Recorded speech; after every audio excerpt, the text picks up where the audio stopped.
And we're off. It is the Loochador Podcast. Billy Liucci to my left. I am David Nuño, and this is brought to you by Academy Sports and Outdoors. We like Academy. You should go shop there for all your needs. Sporting, hunting, you name it, right? They'll take great care of you. Grilling outdoors, family, preparing for the big game, whatever it may be.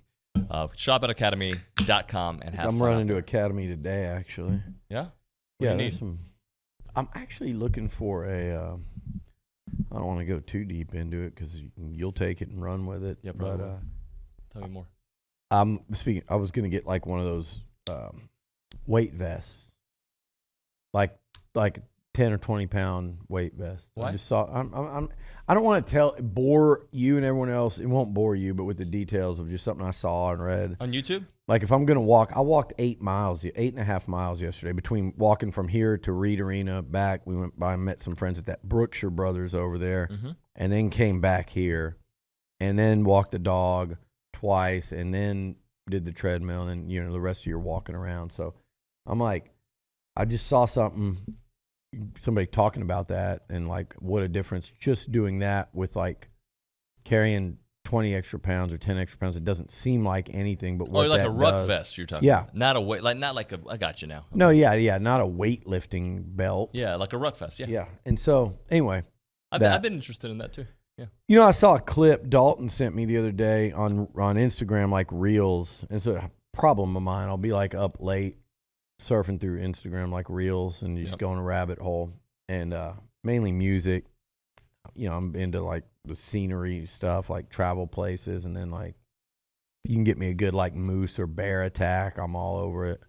But Dalton sent me one about, it was a clip from Eastbound and Down, and it reminded me of you. The guy's like, you're not the only athlete at school now. He's like, I'm training for a triathlon. I'm swimming, biking, running, and he said something. What do you know about that? And he was like, not much. He goes, I do real sports. And he said, Kenny Powers says it. He's like, I'm not trying to be the best at exercise.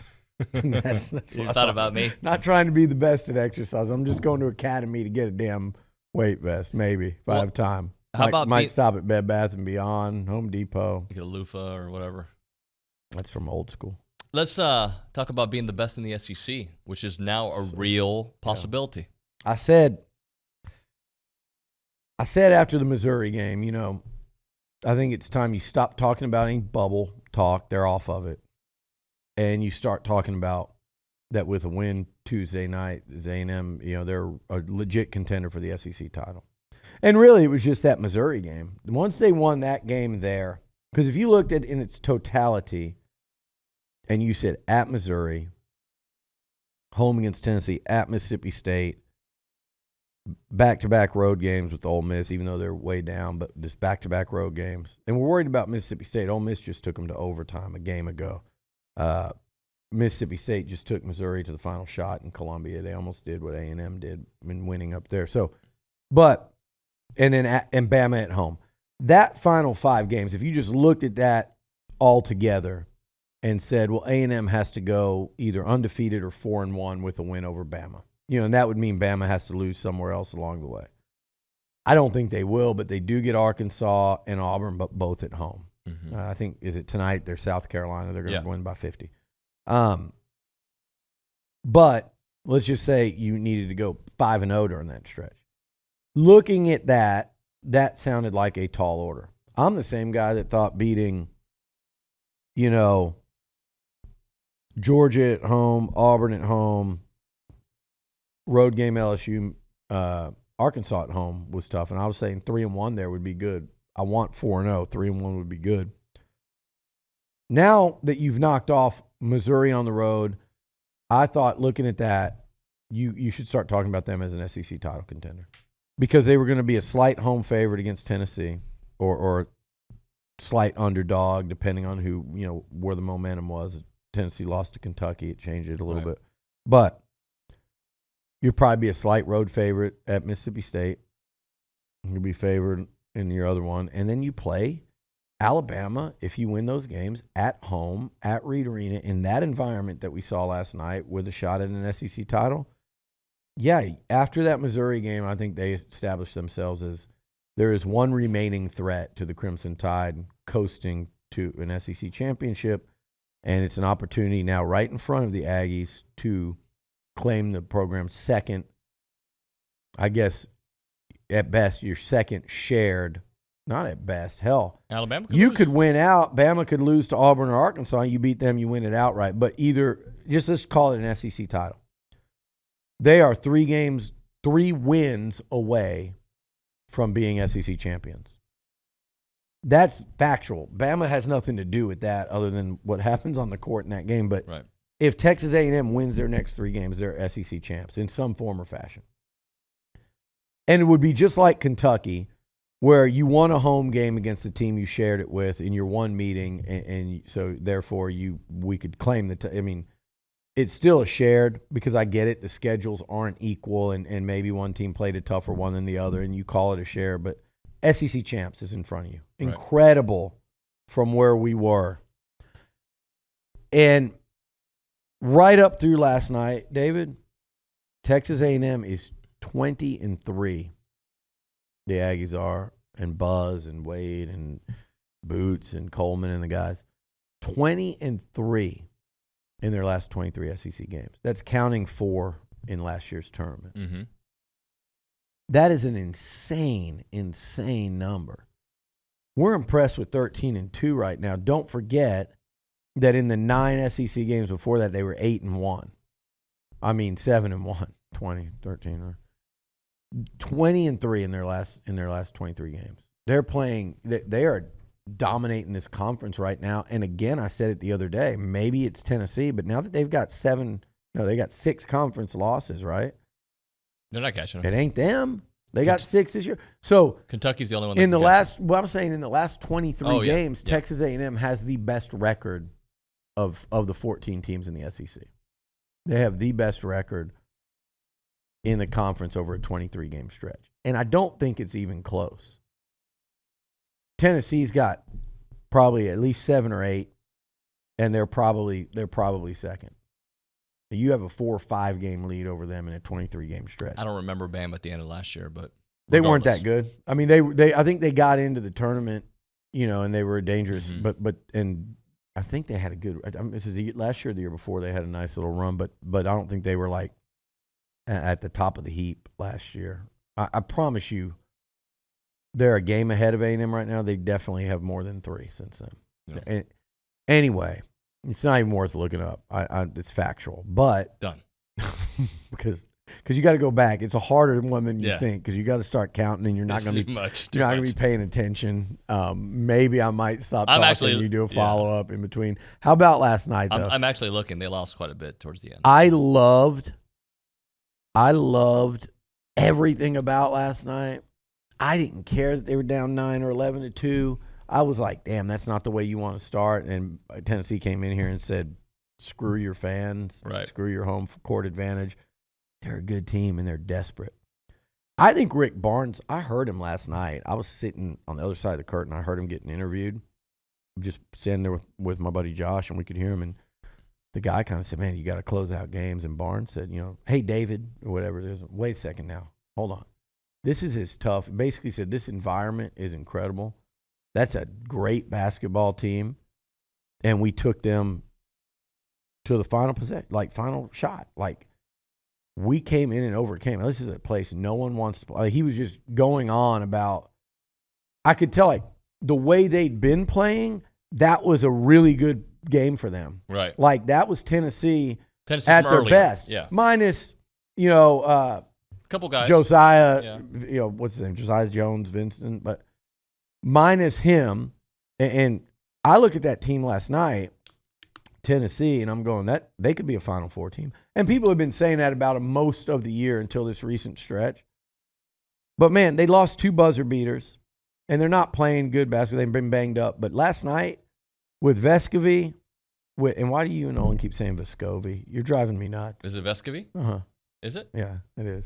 Yeah, unless the rest of the country is saying it wrong and B are saying it right.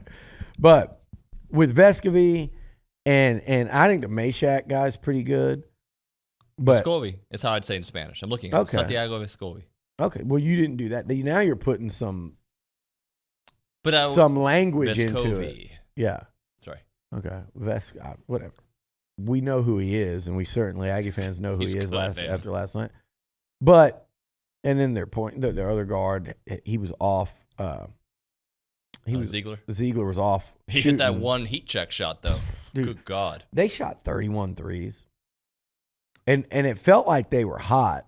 They made like 9 out of 31. But, man, they just felt like every time they needed one, they were just in your eye with it. And I thought Tennessee played a good game. Like, I thought they were good on defense. I thought they were, I thought Ziegler and Vescovi and their bigs.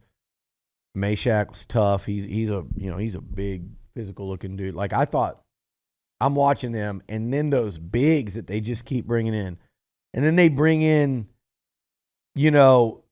freaking Lurch from the Adams family, where they're just giant. And we got Wade Taylor trying to inbound over him, and he's like the deep on their bench, and they're also playing without one of their best, probably their best big. And I'm going, man, who wants to see that team? And they defend, and they're so physical, right? I don't go to those games to work. I talk about the games later, but we've got Olin covering them. We've got Logan. We've got Jams out there with the pictures and whoever. I go there I go there to enjoy the game. I'm a fan, and I was getting after those officials.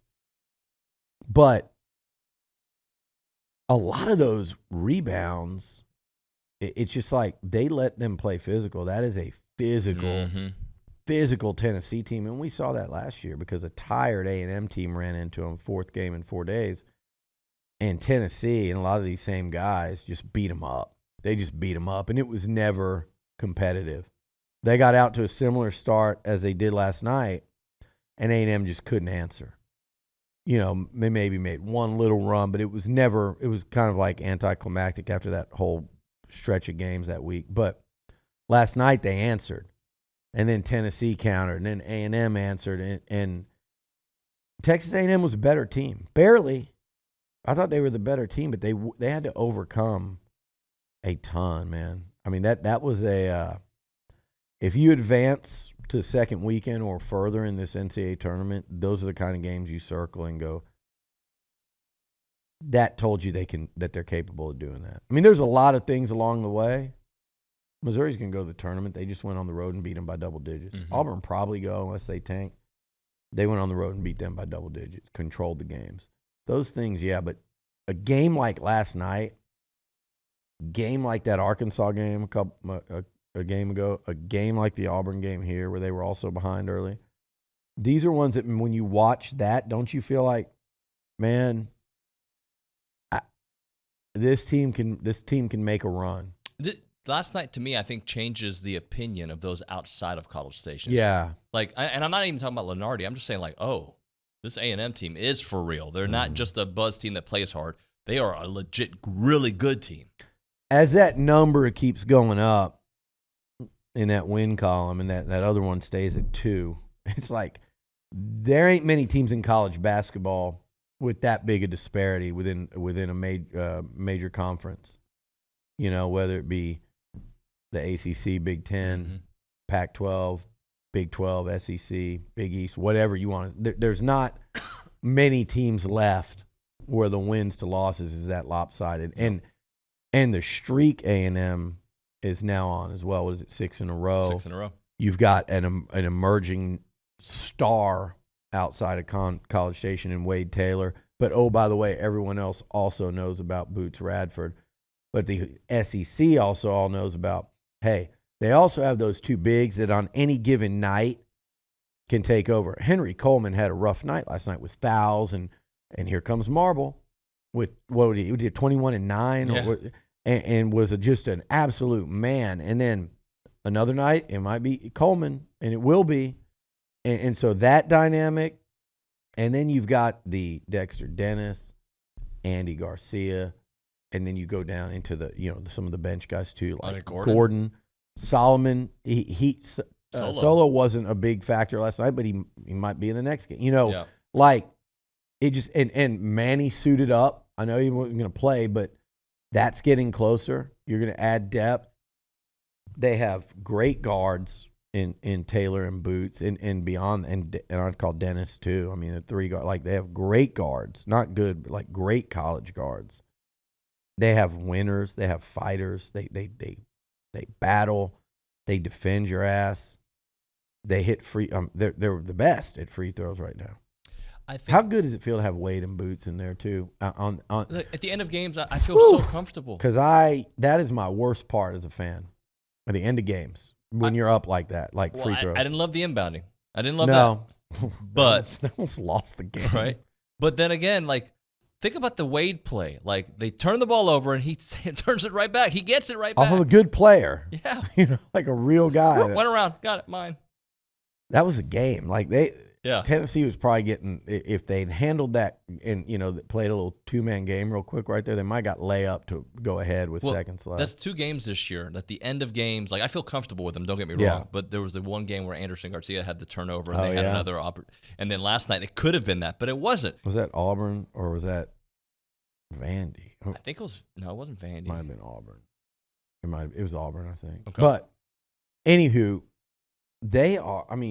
but that's just because those plays are so magnified because SEC games are such dogfights and battles, and it's preparing them for the tournament. This is what's the beauty of this tournament. I've seen worse teams than this in the Final Four, especially in the last, 15 years. I've seen less equipped, less impressive teams make it through that tournament and go to the Final Four. But I've also seen better teams in this go out in round 1. So it's just, we saw that last year. But so that's what makes it where you're like, oh, because it's got this group has it in them to win the SEC, maybe win an SEC tournament, let's say one or the other, and they have an opportunity to play deep in March Madness. And it's just so nerve-wracking because they can, and how hard it really is going to be. Yeah. Well, and last night was an example of that. Win or lose, it's that in the last few games. I want to bring up this example. It's something I've brought up on a couple different occasions because I got to witness it up close. What Kelvin Sampson did with U of H is so similar to what we're seeing here. And if this run continues the way I think it can, they're not going to get one of those 5-star guys that you didn't think. And obviously Buzz needs certain types of players to fit the system. But there's somebody watching at home right now and saying, I want to play for that. Because that's how U of H built their program, these kind of players, and then they got a little bit better, but they stayed with that same DNA. That's what Buzz is building here. Well, and Sampson did it generally pre-transfer portal. And basketball guys have always transferred. But, I think that's a good comparison and style of play. I think U of H turns it into probably a little more of a rock fight. Yeah. And A&M is not playing rock fight, but that was a rock fight last night, how they played. How many times Tennessee guys, that's my one gripe about officials. If you're going to have a guy go crashing into an Aggie's back, and that's what causes him to lose the rebound out of bounds, I'm fine if you call it out on A&M and don't call the foul. But if you call it out on one side, then don't go review it if deep down I know. Maybe that's wrong, but he got knocked out because I missed a foul call. And that's what was pissing me off last night is they were going up. Tennessee guys were at one point they called a foul on somebody fouled Marble underneath A&M's basket. The only reason that happened is a guy literally ran right through Dexter Dennis's back, and he's trying to get the rebound, and it gets knocked out. The guy just boom, and Marble got it, and then they caught. There's that one ref. I forget if it was Arkansas or Auburn. He also officiated, and I forget his name. He's god awful. He won't call a foul down on A&M's end if you paid him, and it is the SEC needs to look at this guy and say, nothing nefarious, but you suck at what you do, man, and we're not going to have you take over a game. And these 8-9 reviews, how many times and how long could it possibly take? What in the hell are you guys looking at? I've never seen a replay in my life of watching sports that it should take more than 44 seconds, 60 seconds to at most 2 minutes. And even then, it's like crazy. Let me see. This angle. Yeah, I hit his hands. Next. It's insane. Like, what are these guys doing? It makes me question their, actual intelligence. We're going to watch it again. Like, watch it again. How is somebody going, no, you don't need to watch it again, dumbass. Go back and do That's what you're all that happened. Yeah. So, anyway,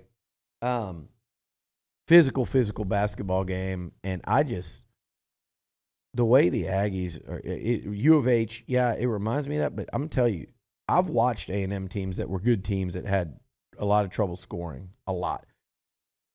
You and I talked about it early last year when they were, even at times last year when they were winning. This team does not, any basketball team is going to have games where they go 10 minutes and it's a struggle. Or this team shoots better. They do, and they get to the basket. They got a lot of guys that can drive and score too. They got a lot of guys that can get to the basket, get fouled, make contested layups. Look at Boots, look at Wade, look at Dex. They get a lot of offensive rebounds, which lead to, layups and kick out buckets. And they got, I wouldn't say they're like a great shooting team, but they can shoot. They're a good shooting team. And they got guys that on any given day, you might have two. The odds now, it used to be you would hope that you could get, if one of these three guys could get hot, we'll be happy. Now I feel like scoring-wise, shooting or scoring, whatever, they've got about a half dozen guys it's like, hey, I expect at least one, but if there's two in a night, then that's kind of been almost like the norm. Right. They were tied last night, and Boots, Henry, and Dex had done next to nothing offensively at halftime, and they were tied, and that's when I felt great. Yeah. Even though Tennessee got that easy bucket for the last 5 seconds, and it was annoying. You didn't go in with the lead. But I'm like, they're tied. I think Boots had either 2 or 5 points at the time. And Dexter Dennis had very few at the time, and Henry might have had none or a couple free throws. You look at that and you go, and they're tied? And look, all those guys contributed big down the stretch. One last thing on basketball, then we will hit a football point.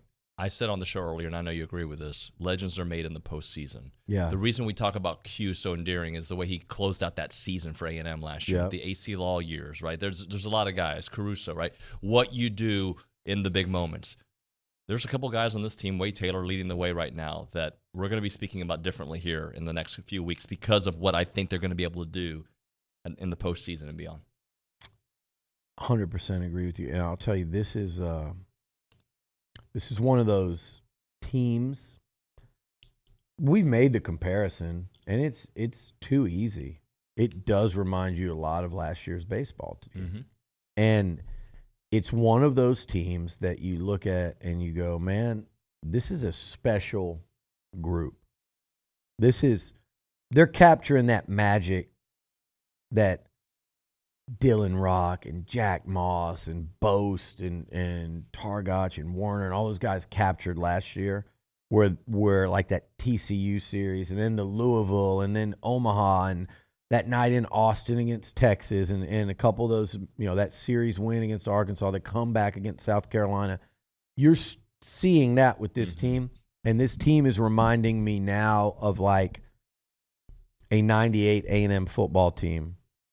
It's reminding me of Sidney Colson, Sidney Carter, and Danielle Adams. And I'm not saying they're going to win a national title, but it's reminding me of that. It's reminding me of AC Law, Joe Jones, and Billy Clyde and company.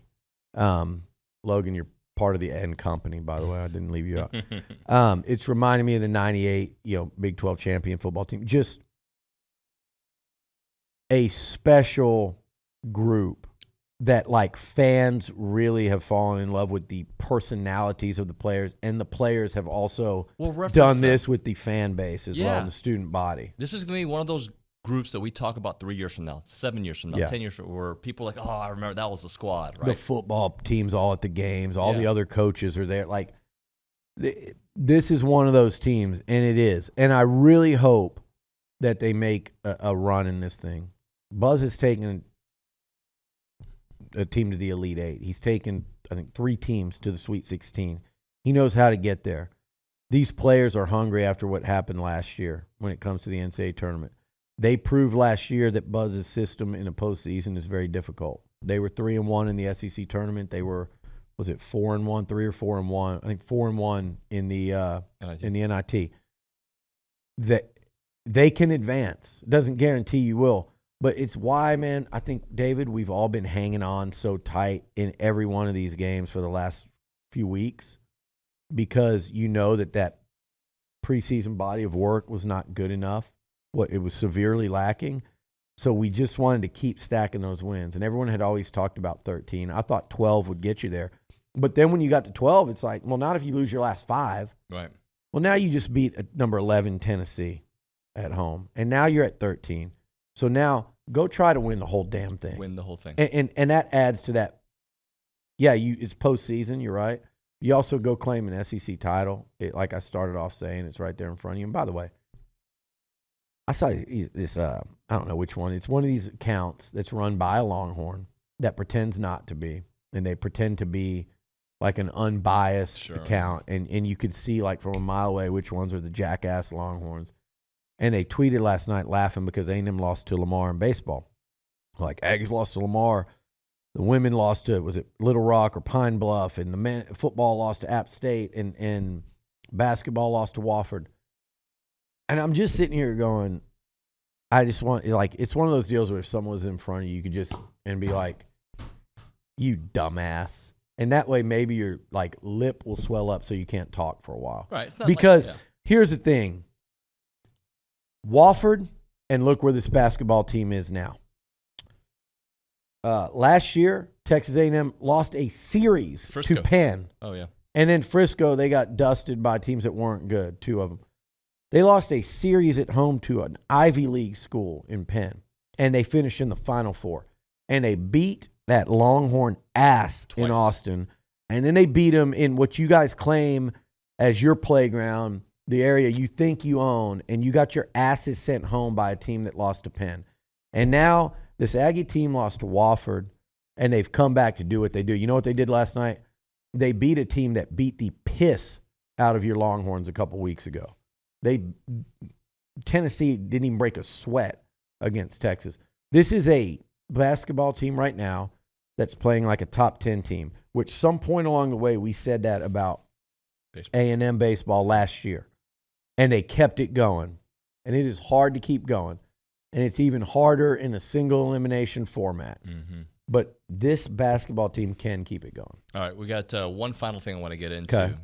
The Jim Chaney moving into the role. Yeah, just your thoughts on that. I think it looked like, at least from what I read on the boards, so it's a nice move for the offense. Yeah, and you're a couple people that were complaining, and I wanted to check them because I know that Jim Chaney, the first time I heard about him, I actually ate at Wings and More, I believe, with him, Kevin Sumlin, Noel Mazzoni, one or two other coaches. They were here. Back in the day, you used to be able to come to a Nike camp here. There was a Nike camp, and coaches from all over college football were here. They were allowed to come. So the whole country would descend, and every good Texas player would perform at a camp here on these turf practice fields. Anyway, I met Jim Chaney then, so I'd followed his career a little bit. Purdue, Drew Brees, Joe Tiller. He's the OC. So some people go, oh, spread. And then other people go, oh, well, his offenses weren't that good here, and here. He's an analyst. He is very highly respected in coaching circles. If you know college football, and I don't mean X's and O's, hey, there's Billy questioning. No. If you know the sport, if you know the coaching world and what people's reputations are, Jim Chaney is very highly regarded. So you're bringing him in an analyst role. This is different than what Jimbo has typically done. He's gone younger, up-and-comers. He's gone maybe more recruiting-centric guys in some instances. Mm-hmm. You look at, you just hired, BGA has taken over as a safeties coach, and I think a lot of that is kind of how impressed they were with the way he was with recruiting on campus and stuff. And now you're going with a guy that has a wealth. There's a guy sitting in your building right now that's an analyst that's coached in the NFL. I think he's coached O-line and tight ends in the NFL. He has been an offensive coordinator hired to coach, to run the Georgia offense twice, including under Kirby Smart. He has been hired to run the offense at Tennessee twice. most recently under Pruitt. He was there with Bielema at Arkansas. And then we mentioned Purdue with Joe Tiller, who's a Hall of Famer, and Drew Brees. He's got an incredible resume to be sitting in there helping. Mm-hmm. And what he can do throughout the offseason and evaluating tape and the offense. And just think of that room, David, Better. with Bobby Petrino and Jim Chaney, and James Coley's been an OC at Miami and I think Georgia too. And Jimbo Fisher and what he's done. I think there is a wealth of knowledge in that room right now. And I don't know too much about the running backs coach, hired from Ole Miss, but I did hear he really impressed, and I think that's part of why they hired him, and say, hey, we want to bring some acumen in here too, and I think he brings it. So if you think about, imagine sitting in there between now and spring ball, and then after spring ball between then, and think about, let's say you're playing Tennessee in a couple weeks, and Jim Chaney's sitting there behind the scenes breaking down Tennessee's tendencies over the season, and you have that guy watching it. Mm-hmm. And then when you start Tennessee week, here's everything we've put together on what Tennessee. How is that not a massive, massive addition? And you've got, I didn't even mention Adazio, who's been a head coach at 3 different places in there. That room, if they're not good on offense this year, then they probably do need to blow the whole thing up, because it's not going to be for lack of knowledge. It's not going to be for a lack of differing ideas, and it's not going to be for a lack of talent. By the way, analysts sometimes, not always, but a lot of times analysts are guys trying to work their way up in the system. This is a guy who's done it, and he's in that room. Absolutely. And I'll tell you what, last thing, off season, we'll talk a little bit more about it, but I've been hearing some really good things. We've had players come in here and talk about it, but I've had people that are just kind of, on different levels observing it that are telling me fourth quarter stuff, night and day different than last year. Night and day. Just the participation, the energy, the competitiveness of it all. We've heard guys mention some names, freshmen that are standing out. Reuben Owens' name gets mentioned a lot. Chase Besantis' name gets mentioned a lot. I've heard, who are some of the guys that they keep bringing up? Fadil Diggs, McKinley Jackson keeps coming up. Bryce Anderson's names come up. Wigman as a QB and Max. These guys, they've said it is a night and day right now compared to last year. And that, to me, is the most encouraging thing you could hear, because it is just workout, so you can't get too in-depth. But I'm like, good. I'm glad that info is being volunteered to me. I'm not going seeking it out. It's coming to me like there's definitely a different vibe in football. All right, I got to go. Thank you, sir. Appreciate you. Thank you. It's the Luchador. See you next time.